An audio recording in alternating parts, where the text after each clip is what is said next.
quelque part aux environs de Cayenne. Sur un terrain vague, à l'abri des regards, un petit groupe se livre à un étrange inventaire. 510 grammes. Très bien, c'est ça. Allez. Allez-y. Ok. Ensuite, J'ai 251 ovules, 2 kg 155, Oui. 6 ovules, 68 grammes. Ces hommes sont des douaniers, des policiers et des gendarmes. Oui. Les ovules qu'ils manipulent contiennent de la étroitement enveloppée de films plastiques. C'est ça. Les passeurs, surnommés les mules, les avalent ou les dissimulent dans leurs parties intimes pour échapper au contrôle et prendre l'avion. Quand c'est de cette taille-là, c'est inséré. Là, vous avez un exemple d'ovule qui est inséré, et là, les ovules à avaler. 70 grammes, 30 grammes, 8 grammes. Ça, c'était sur une seule personne? Oui, oui. Vous l'avez? Tous ces ovules ont été expulsés par des mules après leur arrestation.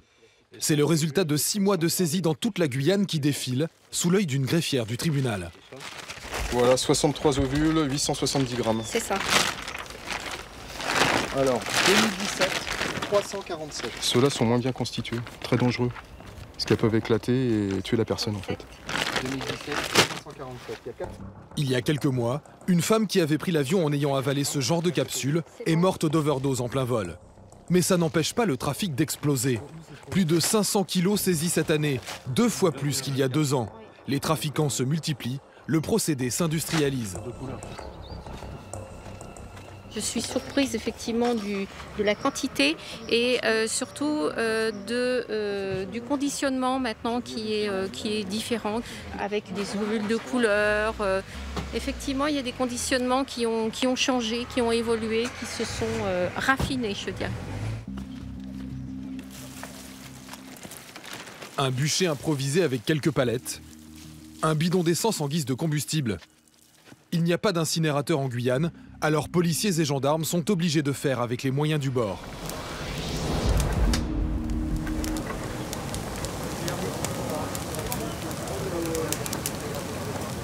Ce matin, 250 kilos de cocaïne très pure partent en fumée. Valeur marchande, environ 18 millions d'euros sur les trottoirs de Paris. La Guyane est devenue une plaque tournante du trafic de cocaïne vers l'Europe. Mais ce phénomène n'est que le symptôme d'un mal plus profond qui ronge actuellement ce morceau de France, enclavé au cœur de l'Amérique du Sud.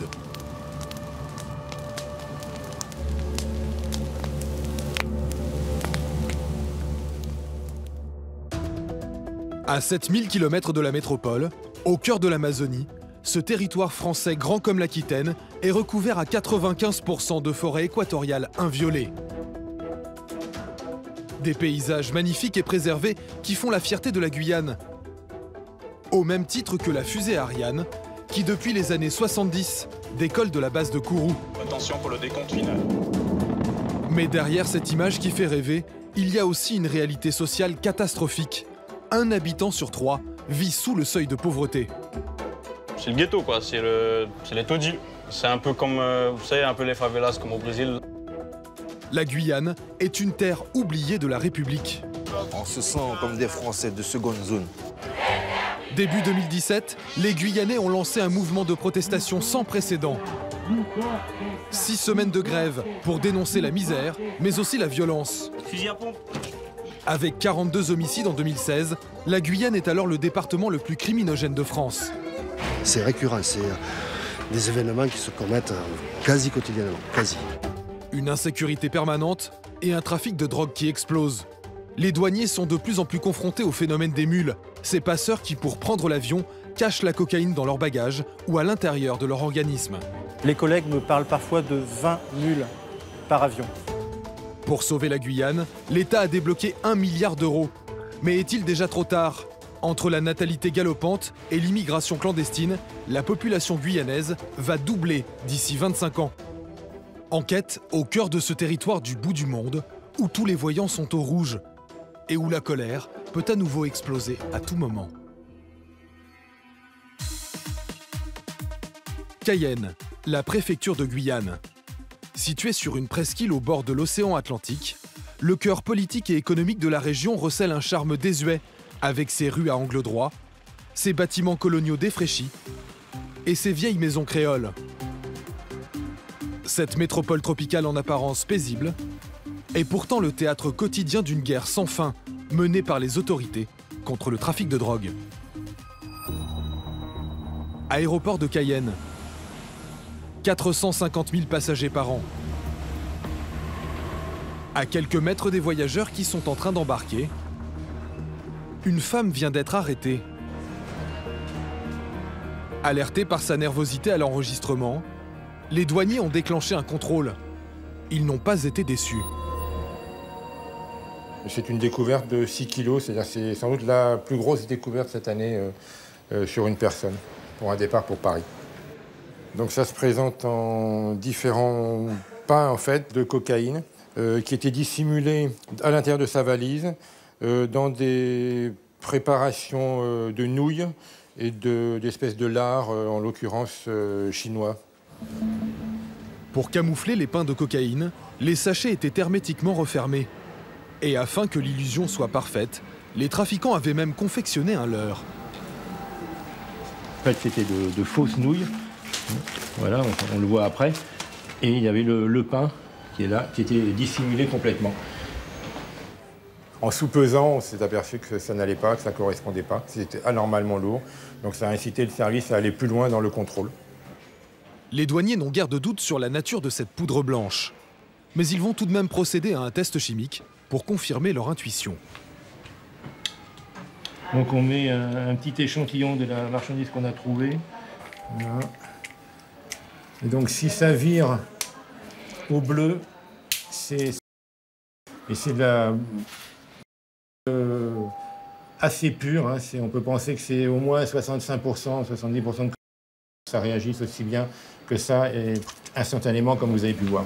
La drogue n'a pas été fabriquée en Guyane, mais dans l'un des principaux pays producteurs d'Amérique du Sud, la Colombie, le Pérou ou la Bolivie.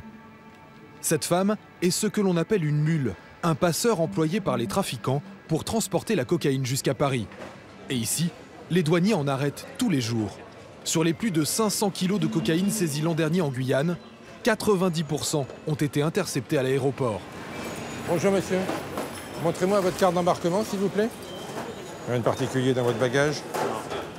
Éric Luger est le chef divisionnaire de la douane de Guyane. Il a vu le trafic doubler ces dernières années. Aujourd'hui, malgré un renforcement des effectifs, ces hommes sont vite débordés par l'ampleur du phénomène.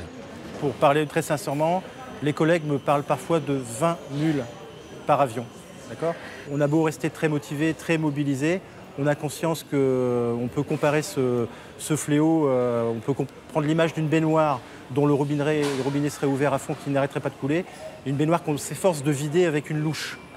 On sait très bien qu'on n'arrivera jamais à vider la baignoire, mais on fait en sorte que ça ne déborde pas. Jusqu'à 20 mules par avion, et il y a 2 vols quotidiens entre Cayenne et Paris.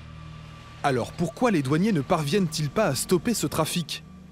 D'abord, parce qu'il leur est matériellement impossible de fouiller l'ensemble des bagages et des voyageurs.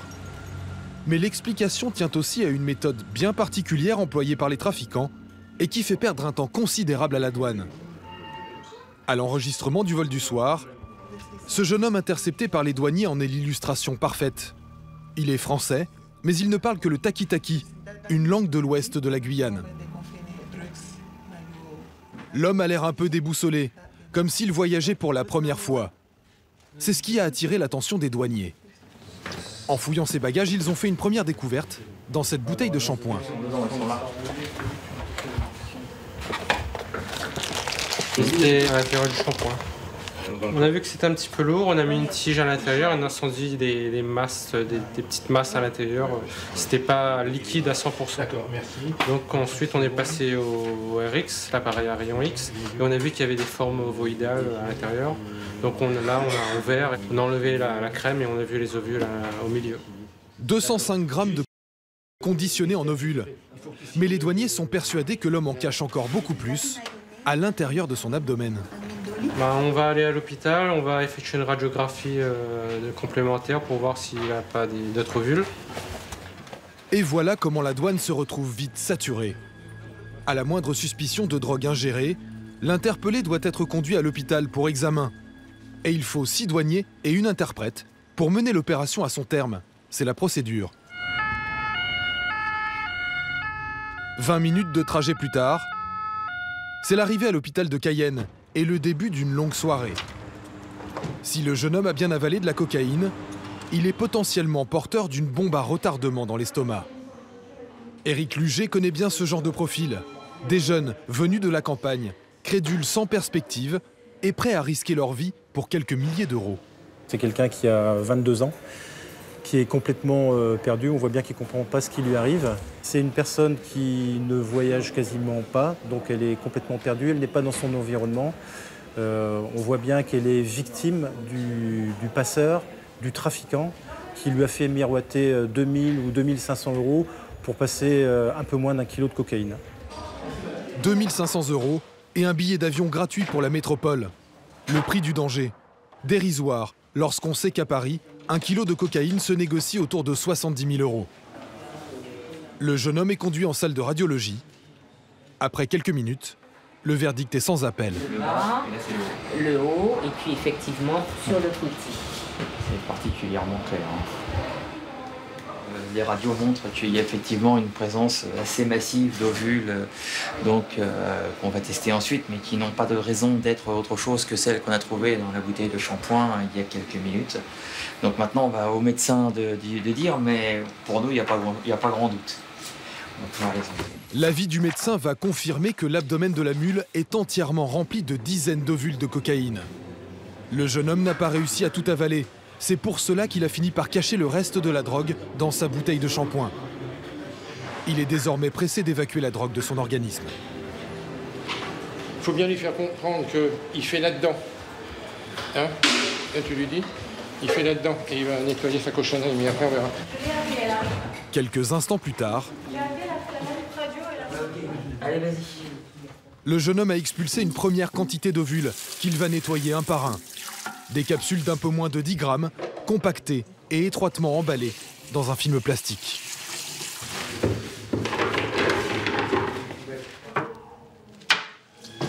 Bon, 317 grammes. Il y en a combien en tout? Là, ici, 33 pour l'instant. Avec les 205 grammes trouvés dans la bouteille de shampoing, le décompte s'élève déjà à plus d'un demi-kilo. Vous pensez qu'il y en a encore? Ah oui, il y en a encore dans le corps, oui. C'est certainement que souvent on leur propose à peu près une centaine d'ovules pour pas loin du kilo. Donc là, on en est à la moitié, donc il doit y en avoir une cinquantaine encore dans l'organisme. L'intuition des douaniers va se confirmer. Après une nuit en chambre carcérale, le passeur expulsera encore une soixantaine d'ovules. En tout, il transportait plus d'1,1 kg. Jugé en comparution immédiate, il sera condamné à 12 mois de prison ferme, 16 000 euros d'amende et 5 ans d'interdiction d'aéroport. Si de plus en plus de Guyanais sont prêts à risquer leur vie pour devenir des mules, c'est parce qu'en Guyane, un habitant sur 3 vit sous le seuil de pauvreté. À Cayenne, les bidonvilles font partie du paysage. Coincés entre un canal insalubre et une zone de marécage, voici Texas, un des quartiers les plus pauvres de la ville. Ici, cela fait longtemps que les jeunes ont arrêté de croire en l'avenir. Regardez le quartier, qu'est-ce que vous voyez dans le quartier? Regardez comment il est, regardez ça. Il n'y a rien de l'Europe ici. Ghetto. Il n'y a rien de l'Europe. Seulement le passeport et l'euro qui nous fait être français. Mais quand tu regardes la vie ici, la vie de Guyane, il n'y a rien de l'Europe. On se sent comme des Français de seconde zone. On n'est pas vraiment des Français. Silex est né ici et au fil des années, il a vu les choses empirer. Comme par exemple ce pont, l'unique accès au quartier, qui est devenu trop fragile pour laisser passer les camions de pompiers et les éboueurs. Là, on ne peut pas dire qu'on s'occupe de nous, là, en voyant ça. Parfois, les gens font un nettoyage, quoi. Les gens du quartier, avec les enfants, les grandes personnes, tout le monde, quoi. Pour que le quartier soit un peu présentable, tu vois. Un peu plus loin, c'est encore pire. De l'autre côté de cette petite passerelle de planches, voici le quartier de la Matine, où s'entassent plus d'une centaine de familles. Voilà, on va chez mon ami Caillot. Je vais vous le présenter. Le centre-ville est à moins d'1 kilomètre.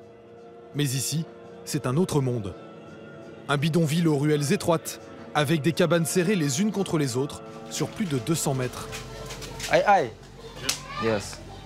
Caio, l'ami d'enfance de Silex, a grandi dans cette maison de tôle et de planches avec son petit frère de 15 ans et leur mère brésilienne. Ah, je pense que cette maison, elle a 10 ans ou même plus. Hein. On n'a jamais eu d'eau, d'électricité. Tout ce qu'on a, c'est des trucs clandestins. La lumière, c'est clandestin. Enfin, avec les moyens du bord, quoi.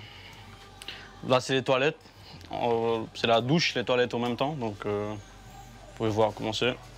Voilà, là, c'est la chambre de ma mère. Voilà. Le mur de la chambre de ma mère, c'est le même mur qui fait le salon de chez la voisine, à côté. Tout s'est collé. Là, par exemple, on a les toilettes de la voisine.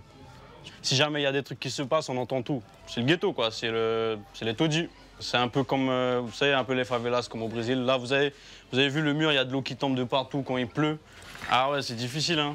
Surtout quand t'as pas d'eau, t'as pas d'électricité, c'est difficile, hein.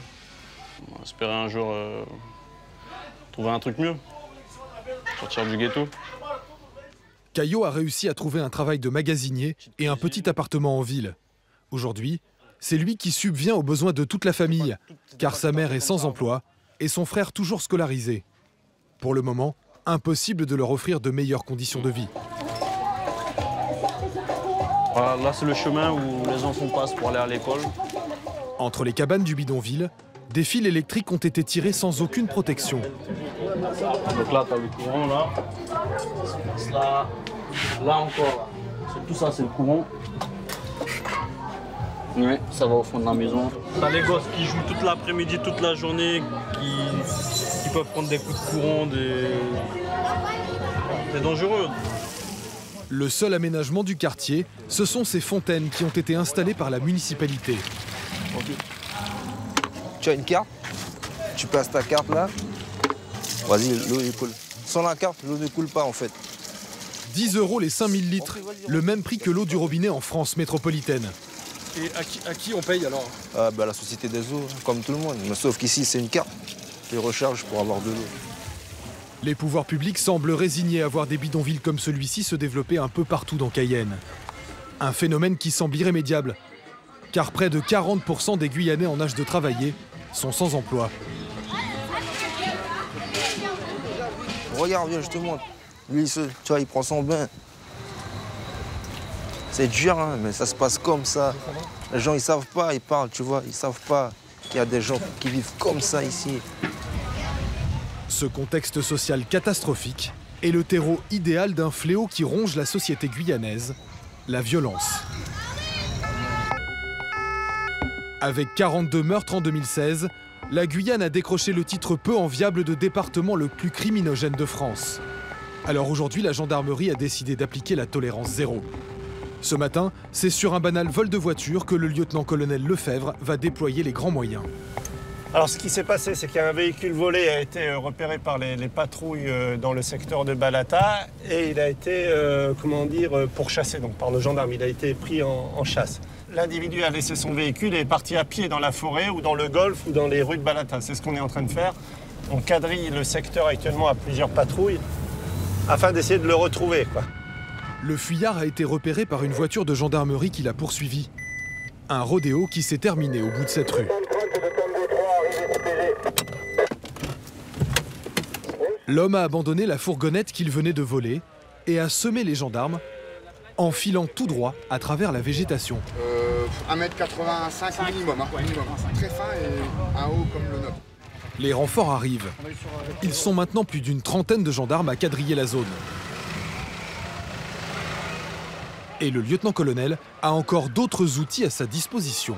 Est-ce qu'on peut avoir un temps d'hélico de 10 minutes au-dessus de Balata? On est à la recherche d'un gars là, pour un vol de voiture. On a la voiture, mais on n'a pas le mec.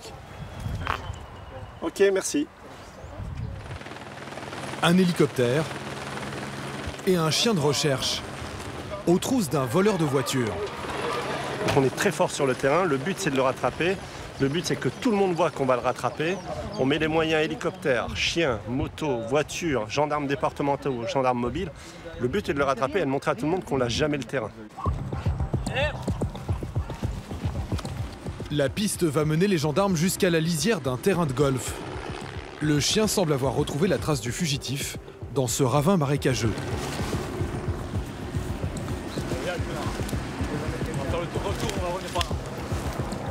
Difficile d'avancer plus loin. L'hélicoptère descend en rase-motte pour souffler les feuillages et tenter de débusquer le fuyard. Mais bien sûr, il est là-dedans, il s'est tapis direct. Il s'est tapis là. Il s'est tapis et par contre il y a une maison. Donc il y a les motards qui ont fait le tour là. De l'autre côté du marécage, une deuxième équipe interpelle le fugitif. Récidiviste, l'homme affirmera avoir volé parce que son patron ne le payait plus depuis plusieurs semaines. Depuis quelques mois, une centaine de gendarmes supplémentaires sont arrivés en Guyane. Résultat, en 2017, on est passé de 42 meurtres à 25. Et les vols avec violence ont baissé de 20%. Sur une commune comme Matoury, nous avions 6 homicides l'an dernier, 14 au total sur la circonscription que je commande. Cette année, nous en sommes à 1 uniquement. C'est pour vous dire que la présence que l'on met, que la force de gendarmerie actuellement dans les quartiers, les contrôles, font qu'on a repoussé cette délinquance, pour l'instant. Pour l'État, il était devenu urgent d'envoyer un signal fort à la Guyane en matière de sécurité. Mais dans la région, il y a d'autres problèmes qui sont loin d'être résolus. Et c'est à l'ouest de la Guyane, dans une zone en pleine ébullition, que se concentrent actuellement toutes les difficultés. Dans une région reculée au cœur de la forêt amazonienne, à 250 km de Cayenne, le long du Maroni, le fleuve qui délimite la frontière avec le pays voisin, le Suriname. C'est là que se trouve la deuxième ville de Guyane, Saint-Laurent-du-Maroni. C'est l'ancienne capitale du bagne. Depuis Napoléon III jusqu'à la fin de la Seconde Guerre mondiale, des dizaines de milliers de condamnés venus de France métropolitaine y ont purgé leur peine dans des conditions épouvantables. Aujourd'hui, la colonie pénitentiaire est devenue une ville en pleine expansion. Sa population devrait bientôt dépasser celle de Cayenne. Une explosion démographique due en grande partie à sa proximité immédiate avec le Suriname, juste de l'autre côté du Maroni. Car pour les habitants de l'Amazonie, la notion de frontière n'existe pas. Voici le seul poste de contrôle officiel sur les 500 km de fleuve entre la Guyane et le Suriname. Vous arrivez ou partez? Non, partez. Partir. Ce matin, il est quasiment désert. Bonne journée, merci. Les seuls passagers qui transitent par ici, ce sont ceux qui débarquent de ce petit bac qui fait la navette entre les deux rives. Mais à seulement 200 mètres du poste frontière, c'est une toute autre ambiance. Une nuée de pirogues sillonne le fleuve entre les deux rives. D'après les estimations officielles, il y en aurait 1000 par jour. Sur chacune d'elles, on peut compter jusqu'à 20 passagers et toutes sortes de marchandises, plus ou moins légales. Personne ne passe par le poste frontière. Le Maroni est une vraie passoire que les autorités ont bien du mal à contrôler. Madame, bonjour, police nationale, les frontières. Ces hommes appartiennent à la PAF, la police aux frontières. Parlez français? Madame, vous avez un document s'il vous plaît à me présenter? Leur mission, la lutte contre l'immigration clandestine. C'est votre enfant? Mais ici, c'est quasiment impossible. Il faut savoir que les Surinamais ont beaucoup de familles de chaque côté du fleuve, donc ils font la traversée pour voir leur famille, ils repartent le jour même, le soir même. C'est une grande avenue et ça traverse toute la journée de chaque côté. Voilà, il n'y a pas vraiment de frontière. Les policiers ne disposent que d'une seule vedette pour surveiller le Maroni. Faute d'effectifs, ils ne sortent pas tous les jours et ils ne peuvent contrôler efficacement qu'une vingtaine de pirogues à chaque patrouille.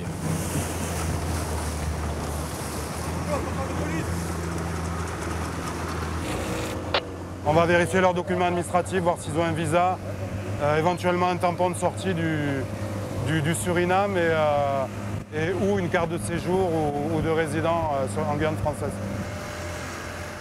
Une deuxième équipe attend sur la rive et se prépare à passer la pirogue et ses passagers au peigne fin. Messieurs, dames, bonjour. C'est la police aux frontières. 2 passagers sur 8 ne sont pas en règle. Il n'a pas, monsieur? Non, il n'a pas de pièce avec lui, monsieur. Monsieur. On va faire une vérification. Les 2 hommes sont surinamais. Techniquement, ils ont pénétré clandestinement sur le sol français. Les policiers vont vérifier leur identité. Monsieur, votre nom de famille, s'il vous plaît, c'est comment? Comment? Très vite, l'homme au t-shirt rouge affirme vivre à Saint-Laurent depuis plusieurs années, en toute illégalité. Depuis combien de temps vous habitez en Guyane? Combien d'années? 5. Mois? Année? Comme lui, des milliers de Surinamais vivent clandestinement en Guyane et passent leur temps à faire la navette entre les deux pays. Ce matin, l'homme rejoint une demi-douzaine d'autres clandestins en cellule. Il va se passer quoi pour lui? Mais pour l'instant, il va rester chez nous pendant quelques heures. Et le sous-préfet décide de non si on lui délivrera ce qu'on appelle un OQTF. C'est une obligation de quitter le territoire national. Du coup, vous le remettrez sur une pirogue et il repassera de l'autre côté, c'est ça? Tout à fait, oui. Et il reviendra. Il vit ici. Est-ce qu'il reviendra? Il reviendra.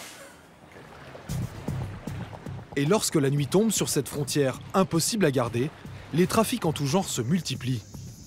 Ce soir, ce sont les douaniers qui sont en poste sur la route à la sortie de Saint-Laurent-du-Maroni. Lorsqu'un camion suspect attire leur attention. Celui-là, c'est bon. Allez, celui-là, oui.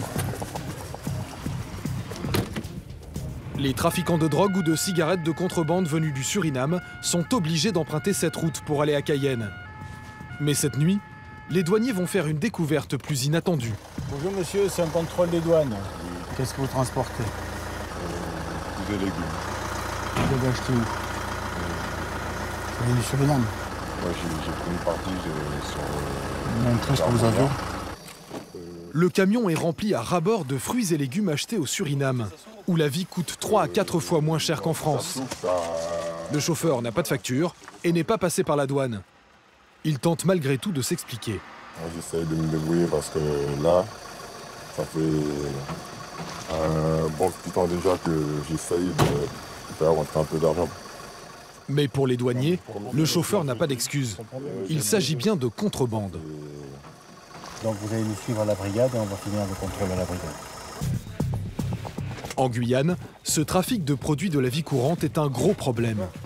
D'abord pour les producteurs guyanais, qui souffrent de cette concurrence illégale.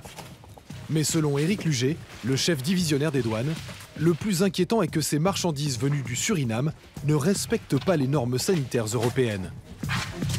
Concrètement, le danger vient des productions agricoles qui sont faites en dépit du bon sens parfois. Ils utilisent des produits qui sont interdits en Europe, des produits pesticides, insecticides, fongicides, et qui sont considérés en Europe comme des poisons. Donc ces fruits et légumes sont potentiellement dangereux. À l'intérieur du camion, les douaniers vont saisir au total 3,5 tonnes de fruits et légumes qui seront tous détruits. Le chauffeur, lui, affirme n'être qu'un simple transporteur. Il repartira sans sa marchandise, avec une amende de 100 €. Dans cette partie reculée de l'ouest guyanais, l'atmosphère fait plus penser à une ville sud-américaine qu'à une sous-préfecture d'outre-mer. À la gendarmerie, installée dans la caserne du Bagne, le capitaine Alain Balland, chef de la brigade de Saint-Laurent, a dû se familiariser avec quelques particularismes locaux.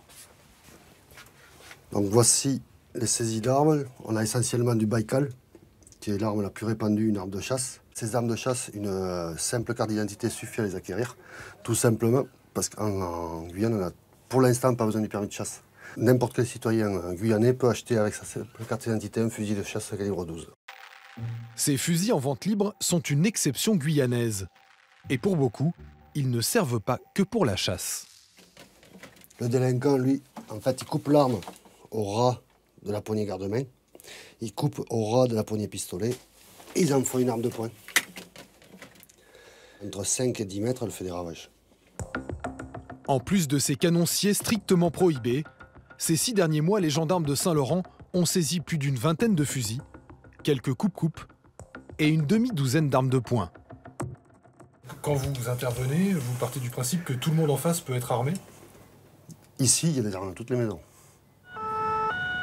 Rien que l'an dernier à Saint-Laurent, il y a eu un meurtre, 5 tentatives d'homicide et près de 70 braquages. Alain et ses hommes viennent d'être appelés par les occupants de cette maison, qui ont été attaqués par une dizaine d'hommes armés. Une agression très violente, comme l'explique un proche des victimes. Un projectile a été lancé et on ne sait pas ce que c'est comme type de projectile, mais bon, le pare-brise arrière a volé en éclats. C'est un coup de machette qui a été donné ici alors que les occupants de la maison étaient à l'intérieur. Tout a commencé il y a quelques jours, lorsque cette maison a été cambriolée. Mais le père de famille a aperçu le voleur. Et cet après-midi, il est retombé nez à nez avec lui. Les choses ont alors dégénéré. La victime a reconnu l'auteur, lui a demandé des comptes, l'auteur est revenu. Et ça en est pris directement à la famille avec un coupe-coupe. Ils ont tenté de le frapper, la femme s'est réfugiée à l'intérieur. Ils sont revenus à une dizaine avec des gamins du quartier qu'il a récupérés. Et à ce moment-là, il y a eu jet de projectiles sur la maison. Donc là, on a identifié l'auteur et on l'a localisé, on va le chercher. Le capitaine emmène le père de famille dans sa voiture pour l'aider à trouver la maison du suspect. Vous avez eu peur? C'est plus pour ma famille, parce que moi, j'aurais pu même aller en prison à leur place, quoi. Parce que là, si je m'écoutais, il y aurait eu un mort, là. Mais bon. C'est-à-dire? Je me serais défendu, avec les moyens qu'il faut. La victime sait où habite son agresseur, à seulement quelques centaines de mètres de là. Mais c'est là, c'est cette maison. C'est là? Celle-là, là. La blanche? Ici, là, ici. Une douzaine de gendarmes investissent les lieux. Bonjour. Est-ce que... Je l'ai pas vu. Je ne sais pas s'il est là. Moi, j'étais... Vas-y, on va vérifier. Merci, madame. Les gendarmes ont bloqué toutes les issues. Mais ils trouvent une maison vide. Après quelques instants, le capitaine a une intuition. Vous vérifiez là-haut. Je sais pas si c'est assez solide.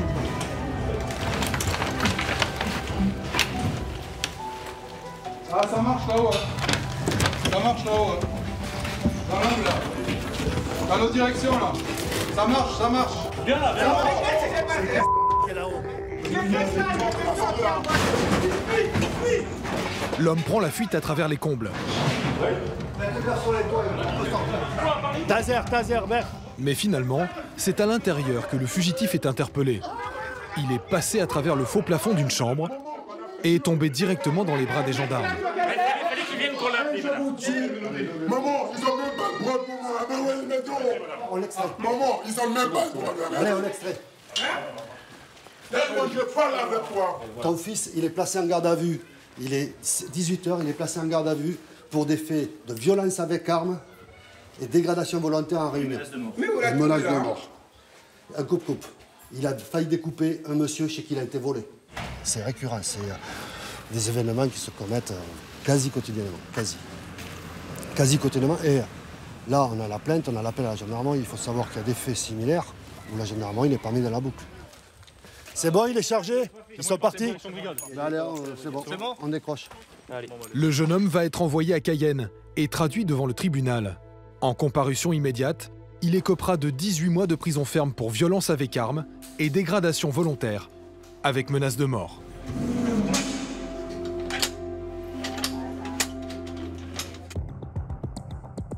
Le principal problème pour les gendarmes de Saint-Laurent-du-Maroni, c'est d'arrêter les délinquants avant qu'ils franchissent le fleuve pour se mettre à l'abri au Suriname voisin. Voilà plus d'un an que Grégory et Sébastien, deux enquêteurs de la brigade de recherche, sont sur les traces d'un criminel condamné à 15 ans de prison pour meurtre. L'homme aurait également commis 13 braquages et cambriolages, mais il ne cesse de passer la frontière pour leur échapper. On avait des informations comme quoi il venait de temps en temps sur le côté français, notamment à Saint-Laurent, de par les agents de renseignement qui nous tenaient informés assez régulièrement de sa présence à Saint-Laurent. Dès qu'ils savent qu'ils sont recherchés par nos services, vont se mettre au vert pendant quelques mois dans l'autre pays. C'est ce qu'il a fait lui. Mais hier, un indicateur a contacté les gendarmes. L'homme serait repassé côté français pour voir sa famille. On a un renseignement qui est fiable, notamment une adresse qu'on connaît où il est possible qu'il puisse aller dormir. Voilà. Donc c'est pour ça qu'en ce moment c'est un peu l'effervescence et que voilà, on essaie de confirmer le renseignement et de procéder à son interpellation. Quelques heures plus tard, la confirmation tombe. La cible des enquêteurs est bien en ville chez sa compagne. Des gendarmes mobiles et l'antenne locale du GIGN ont été appelés en renfort, car l'homme est dangereux et susceptible d'être armé en permanence. Il est 6 h du matin, le groupe lance l'assaut.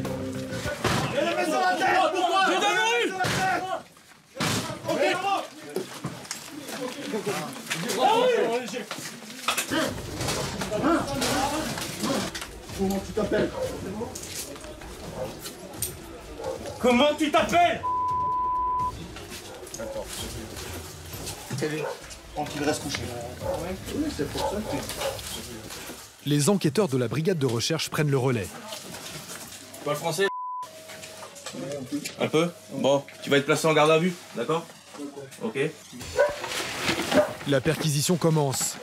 Les enquêteurs recherchent des indices sur les braquages dont l'homme est suspecté. Ils vont fouiller la maison du sol au plafond. Fusil! Fusil à pompe! Mais la découverte la plus surprenante se trouve dans la salle de bain. Arme vide. La baignoire est remplie de plantes et de feuilles. Les restes d'un bain rituel aux vertus protectrices. En Guyane, ce genre de croyance est très répandu, notamment chez les criminels. Ça fait partie de leur culture ici. Ils y croient, ils pensent que ça fonctionne, parce que ça leur arrive de nous échapper. Ils pensent que c'est grâce à ça, tout simplement. Des plantes qui rendent invisibles. C'est ça, c'est exactement ça. Un rituel qui, cette fois-ci, n'aura pas suffi à protéger le fugitif. Après plus d'1 an de cavale entre la Guyane et le Suriname, il purge aujourd'hui sa peine pour homicide et attend de passer en jugement pour les braquages dont il est accusé. Malgré ses nombreux problèmes, la Guyane française est vue comme un Eldorado dans cette région de l'Amérique du Sud. Pour s'en rendre compte, il suffit de prendre une pirogue et de traverser le Maroni, large de 2 km à cet endroit. Direction Albina, au Suriname. À l'arrivée, pas plus de contrôle qu'en France. Les passagers débarquent tranquillement sans être inquiétés. Et à part le sens de conduite, on n'a pas vraiment l'impression d'avoir changé de pays. Dans cette ville frontalière de 6000 habitants, Fallon est enceinte de son 2e enfant. Et tout comme pour le premier, c'est en France que cette Surinamaise de 21 ans veut accoucher.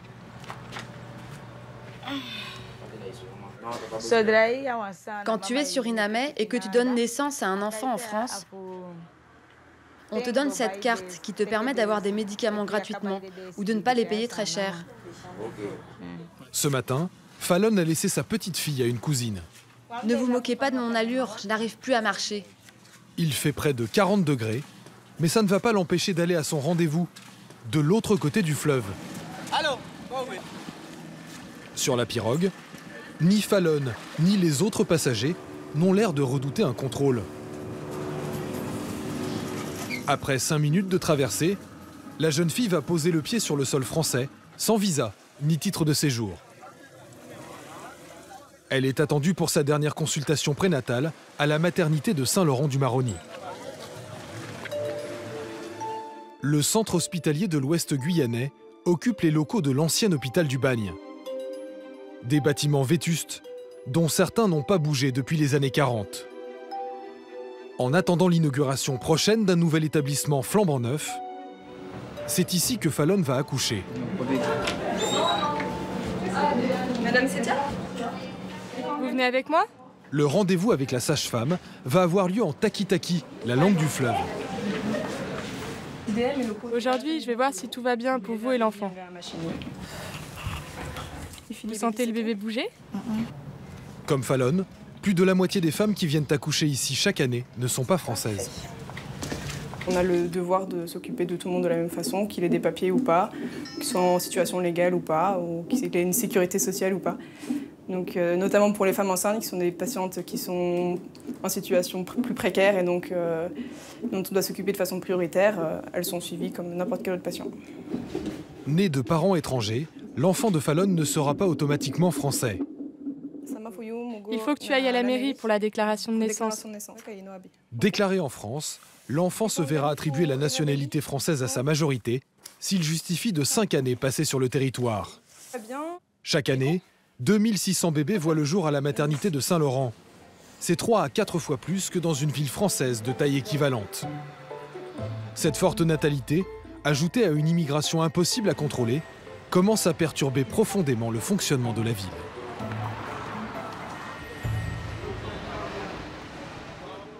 Il y a à peine 30 ans, Saint-Laurent n'était qu'un gros village de 6000 habitants, Aujourd'hui, il serait entre 60 et 70 000. Un chiffre impossible à déterminer, car la mairie estime qu'au moins 30% de la population est clandestine. Un peu partout, des bidonvilles ont poussé en lisière de forêt. Dans celui-ci, vivent 150 personnes venues du Suriname, comme Tina. Ici, ça s'appelle Jakarta. On est là depuis 2002. Cette mère de famille de 34 ans était enceinte de son premier fils lorsqu'elle a traversé le fleuve et s'est installée en Guyane. Depuis, Tina vit dans cette cabane avec ses 5 enfants, sous un toit de tôle en piteux état. Regardez la maison où j'habite. Cette maison n'est pas bonne. Regardez-moi toutes ces traces d'humidité et de moisissure. Quand il pleut, ça fuite partout. Dans ce quartier, les conditions de vie ne sont pas meilleures qu'au Suriname. Mais si Tina a choisi de s'installer en France, c'est pour l'avenir de ses enfants. Je suis arrivée ici pour que mes enfants soient bien scolarisés. Je veux que mes enfants aillent jusqu'au lycée. Ils sont tous nés ici à Saint-Laurent, tous. Et ils ont tous des papiers. Comme Tina, ils sont de plus en plus nombreux à venir s'installer à Saint-Laurent à la recherche d'une vie meilleure, sous le regard impuissant des autorités.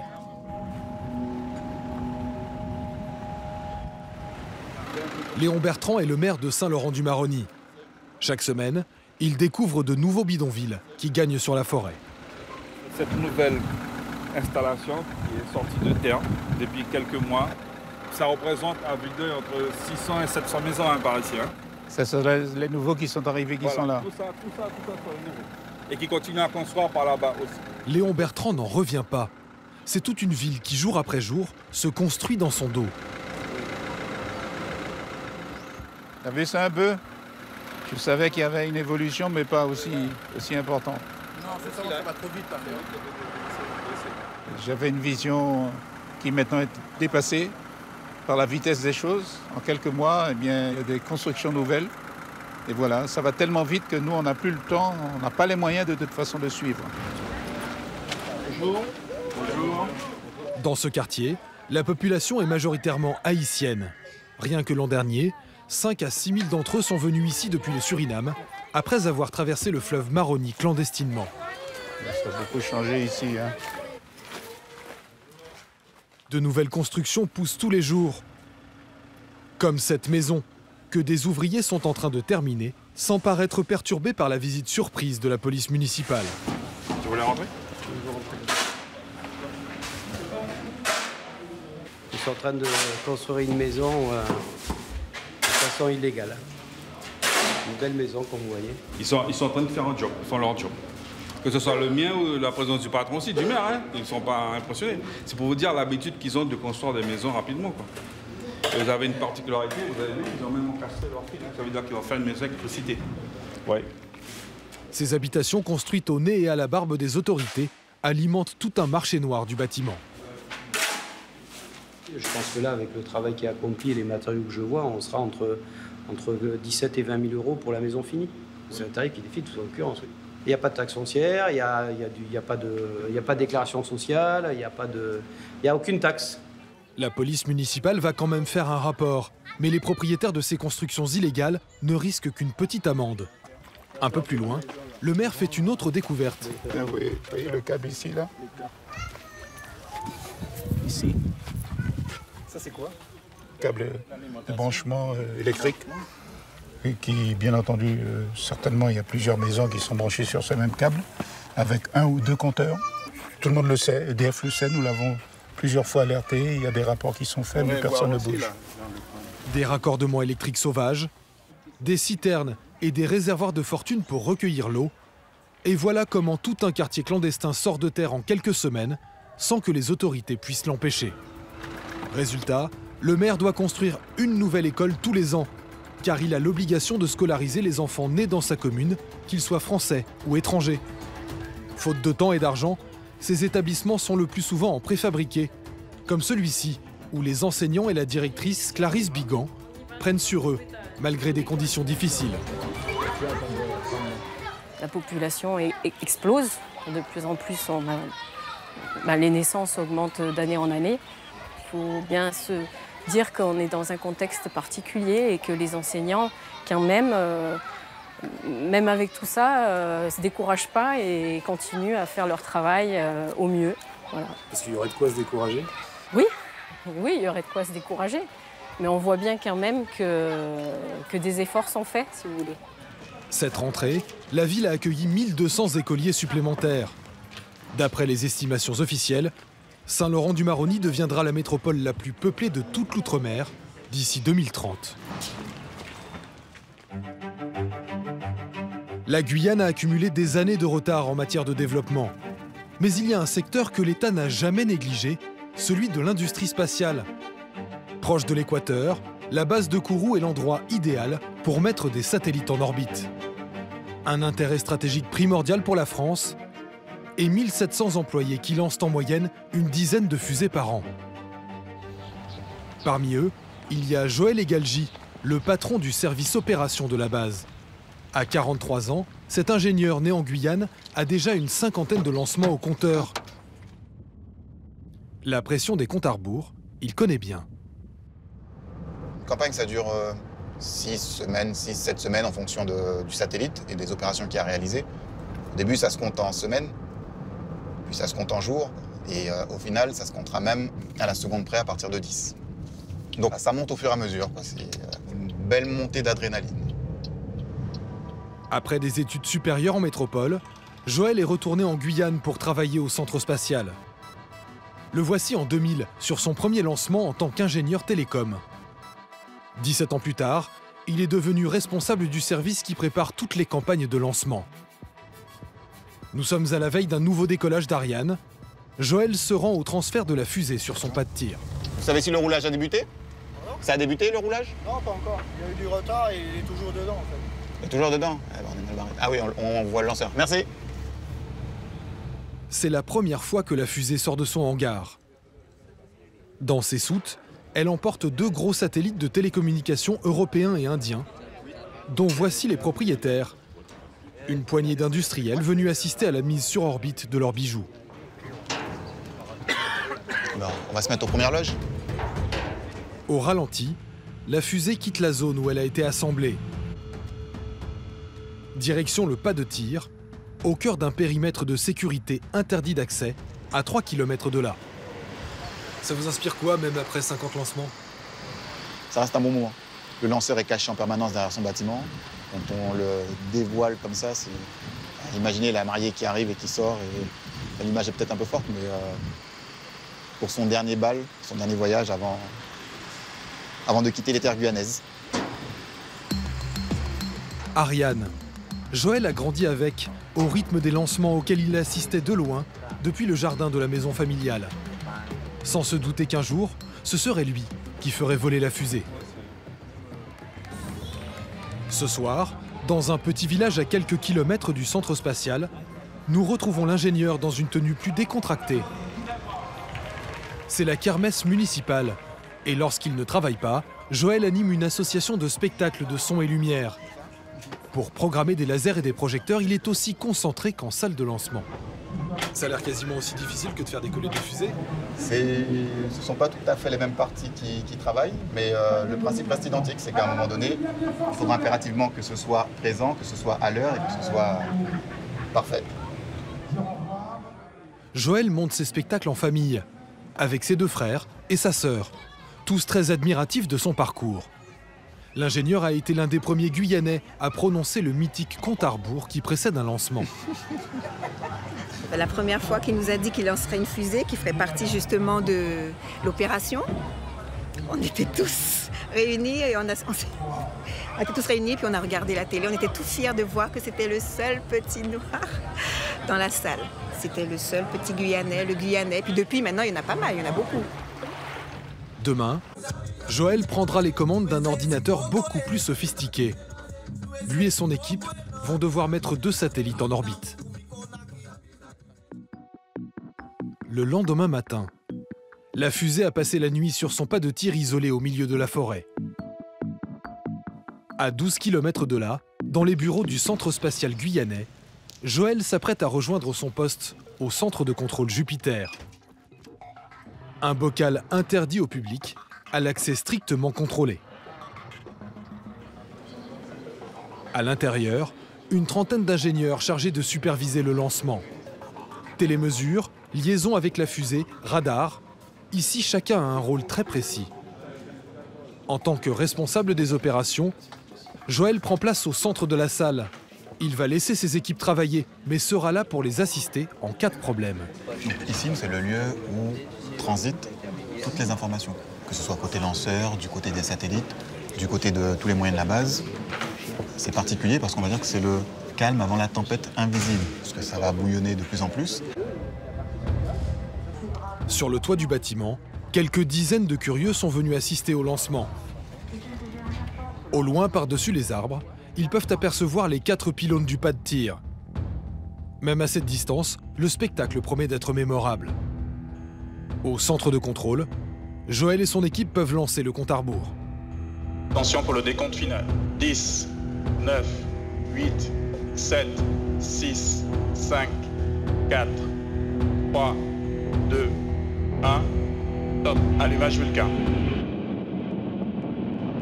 Allumage UAP, décollage.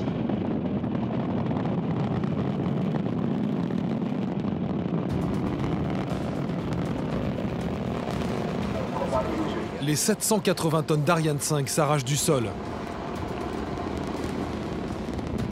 Il ne lui faut que 2 minutes pour atteindre 70 km d'altitude. Séparation des 2 EAP. Et larguer les propulseurs d'appoint qui lui ont servi à quitter l'attraction terrestre. À 250 km d'altitude, la fusée atteint l'orbite de transfert. Les 2 satellites de télécommunication sont largués l'un après l'autre. Une opération de précision à plus de 26 000 km/h. Après 39 minutes, la mission est réussie. Joël et toute l'équipe sont soulagés. C'est le 80e succès d'affilée pour Ariane 5.